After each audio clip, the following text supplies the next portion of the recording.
सृष्टि बचपन से ही दिखने में सुंदर नहीं थी, लेकिन अमीर बाप की बेटी सृष्टि पर उसकी माँ जान छिड़कती।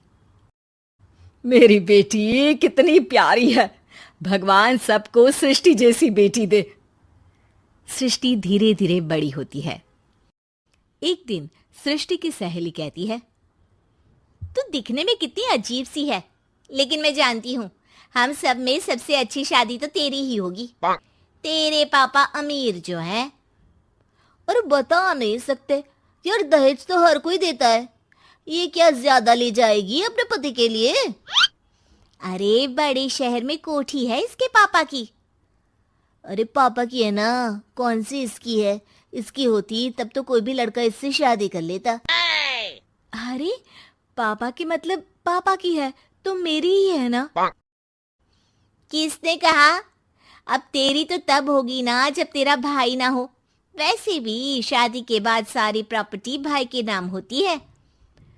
सृष्टि समझ जाती है कि उसे किसी भी हालत में माँ बाप की सारी प्रॉपर्टी को अपने नाम करना है, लेकिन कैसे? एक दिन सृष्टि का भाई शीनू कहता है, बहन क्या कर रही है? तुझसे एक बात करनी है। अरे हाँ हाँ करना, मैं तो तेरी बहन हूँ। बहन मेरी लाइफ में ना एक लड़की है, बहुत अच्छी है। मैं सोच रहा हूँ माँ और पापा से बात करूँ शादी के लिए। सृष्टि को समझ में आ जाता है कि भाई की शादी होते ही भाभी उसे एक दिन भी घर में बर्दाश्त नहीं करेगी। क्या बात है भाई, बताना कौन है वो? यार वो बहुत अच्छी लड़की है, पढ़ी लिखी है, मेरे साथ जॉब भी करती है। बस एक प्रॉब्लम है। प्रॉब्लम? क्या प्रॉब्लम है भाई? यार वो शादीशुदा है, लेकिन उसके पति ने उसे सिर्फ इसलिए छोड़ दिया क्योंकि उसके माँ बाप दहेज नहीं दे पाए। सृष्टि ये सुनकर न जाने क्यों खुश हो जाती है। अरे भाई तो क्या हुआ, लड़की तुझे तो पसंद है ना? शीनू को लगता है कि बहन उसे समझ रही है। वो इस बात से अनजान होता है कि उसकी बहन की मंशा पूरा घर हड़पने की है। सृष्टि अपनी माँ से कहती है, मम्मी मुझे तो बहुत चिंता है। पता है शीनू क्या कर रहा है? अरे क्या कर रहा है? वो तो काम पर जाता है और वापस घर आता है। नहीं ना माँ, वो यही तो नहीं कर रहा, बाकी सब कर रहा है। आपको पता है उससे प्यार है, और वो भी एक शादीशुदा लड़की से। ये क्या हो गया? मैं सोसाइटी में क्या मुंह दिखाऊंगी? अरे तेरे पापा तो यही कहेंगे कि मैंने ही उसे बिगाड़ दिया है। माँ देखो, मेरी बात मानो, पापा पर भी विश्वास करने की जरूरत नहीं है।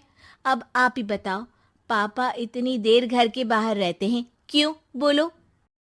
अरे बेटा वो तो नौकरी करते हैं ना।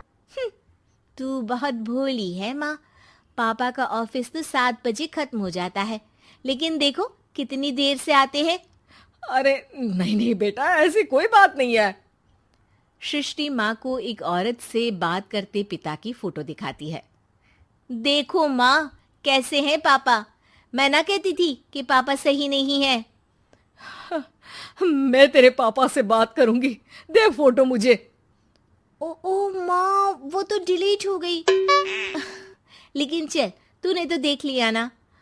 पापा से बाद में बात कर लेना, और हाँ, मेरा नाम बिल्कुल मत लेना। हाँ माँ। अब क्या था, सृष्टि के माँ और पिता के बीच झगड़ा होना शुरू हो जाता है।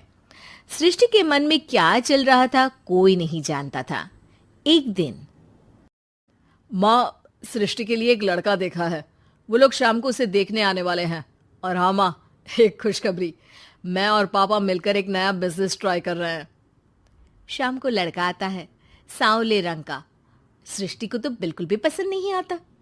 लड़की की माँ कहती है, लड़की का चेहरा तो कोई खास नहीं, लेकिन अगर मेरे बेटे को आप लोग सेटल कर दें तो मैं उसकी शादी आपकी बेटी से करवा दूं। सृष्टि को लड़का बिल्कुल पसंद नहीं था। उसे भाई पर गुस्सा आ जाता है। लड़के वालों के जाने के बाद कहती है, माँ देखा, शीनू मेरे लिए कैसा लड़का लेकर आया। न दिखाने लायक न सुनने लायक, सेटल भी नहीं, वो भी हम करे। अरे माँ, मैं जानती हूँ ये मेरी शादी किसी भी घर में क्यों करवाना चाहता है। अरे कैसी बात कर रही है बहन, तूने तो देखा ना, लड़के को मैंने ही मना कर दिया तुझसे शादी के लिए। जिसने लड़का बताया था उसने उसकी बहुत तारीफ की थी। बात आई गई हो जाती है, लेकिन सृष्टि का मन शांत नहीं होता। क्या करूं, कुछ समझ में नहीं आ रहा। मेरी शादी हो गई तो ये लोग पूरी प्रॉपर्टी शीनू के नाम कर देंगे, मेरे हाथ तो कुछ लगेगा ही नहीं। तभी सृष्टि को आइडिया आता है। वो किसी वकील को फोन करती है। जी देखिए, अगर आपके मम्मी पापा का तलाक हो जाता है तो आपके पिता की आधी प्रॉपर्टी आपकी माँ के नाम हो जाएगी, फिर उसे वो किसी को भी दे सकती है। सृष्टि अब माँ को बेटे के खिलाफ भरती है। माँ, शीनू पर नजर रखा करो, वो जिस लड़की के प्यार में है ना, वो शादीशुदा है। यहाँ आएगी, सारा पैसा, रुपया, जमीन, जायदाद सब हड़प लेगी। पापा का भी हाल तुमसे छुपा नहीं है। ऐसा ना हो कि मैं और आप एक दिन सड़क पर भीख मांगे। हे भगवान, मैं तो जीते जी मर जाऊंगी अगर ऐसा हो गया तो। ऐसा हो गया नहीं माँ, ऐसा ही होगा। अभी समय है, आगे का सोच लो। मैं तो कहती हूँ पापा से आधी प्रॉपर्टी लेकर अलग हो जाओ। पापा की आधी प्रॉपर्टी भी हम लोगों को अगर मिल जाती है ना, तो अगले 7 जन्म सफल समझो। बेचारी माँ बेटी के कहने पर पति से तलाक लेकर अलग हो जाती है। सृष्टि अब पैसों से गाड़ी और अपने दूसरे महंगे शौक पूरे करने लगी।